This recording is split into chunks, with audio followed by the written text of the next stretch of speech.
근데도 안 빠져. 아유.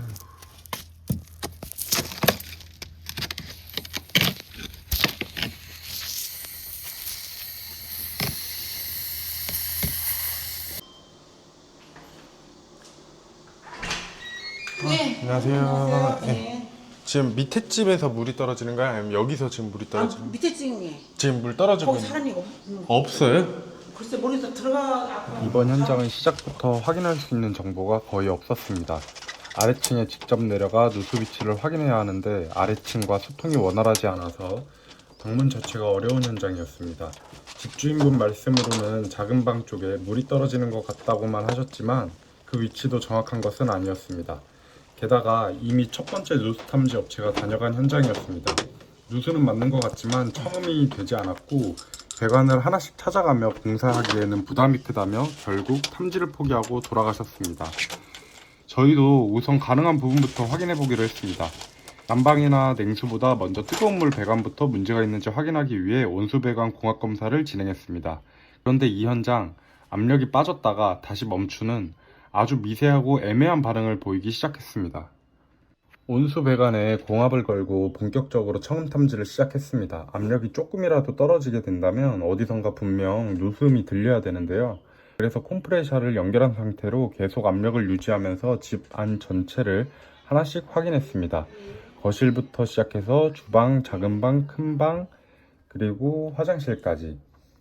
바닥을 한 걸음씩 이동할 때마다 청음기를 대보고 또 대보고 혹시 놓친 곳은 없는지 같은 자리도 여러 번 확인했습니다. 그런데 정말 이상했습니다. 보통은 미세 누수라도 배관 가까이 가면 아주 작은 소리라도 들리기 마련입니다. 치익하는 아주 약한 소리든 공기 소리든 물이 스치는 소리든 숙련된 작업자라면 어느 정도 방향은 잡을 수 있습니다. 하지만 이번 현장은 달랐습니다. 집안 어디를 들어봐도 아무 소리도 들리지 않았습니다.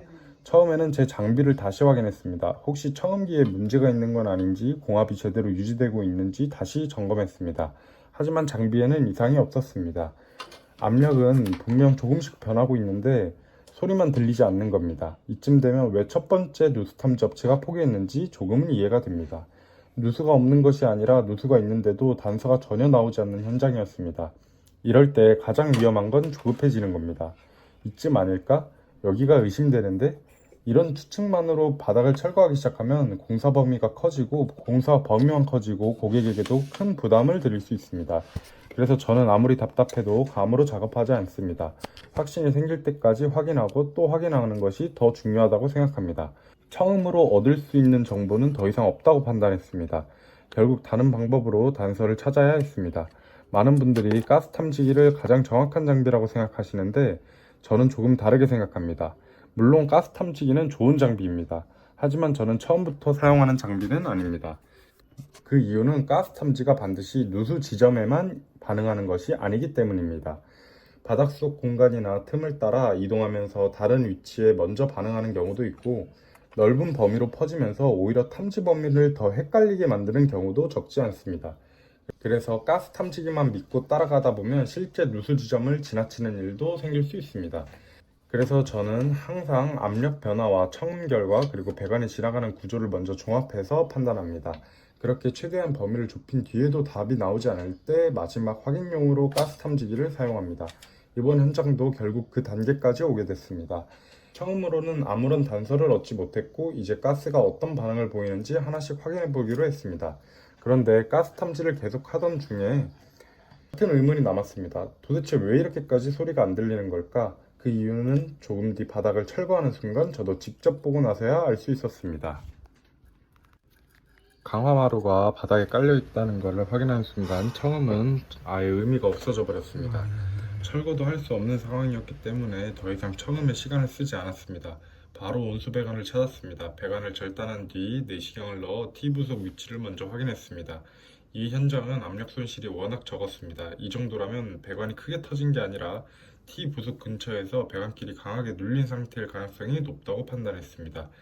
그래서 내시경으로 확인한 부속 위치를 기준으로 최소한 범위만 굴착했습니다. 예상했던 위치를 열자 바로 누수 지점이 나왔습니다. 그런데 더 놀라운 건 보통 배관이 밖으로 나오면 공압이 바로 빠지는데 이번 현장은 배관이 드러난 뒤에도 공압이 거의 빠지지 않았습니다. 직접 확인해보니 이유가 있었습니다. 배관과 배관이 서로 강하게 눌려있는 상태에서 아주 미세하게 손상이 발생한 것이었는데요. 밖으로 들어간 뒤에도 그 압착 상태가 유지되면서 공기가 쉽게 빠지지 않았던 겁니다. 이런 현상은 흔하지 않습니다. 그래서 처음부터 청음도 가스텀지도 끝까지 확신을 주지 못했던 것입니다. 누수가 발생한 온수 배관만 교체하고 끝낼 수도 있었지만 저는 그렇게 작업하지 않습니다.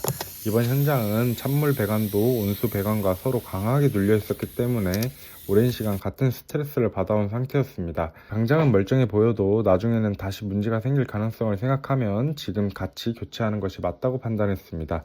그래서 눌려있던 찬물 배관도 함께 교체했고 온수 배관 역시 티브소까지 새 배관으로 시공했습니다.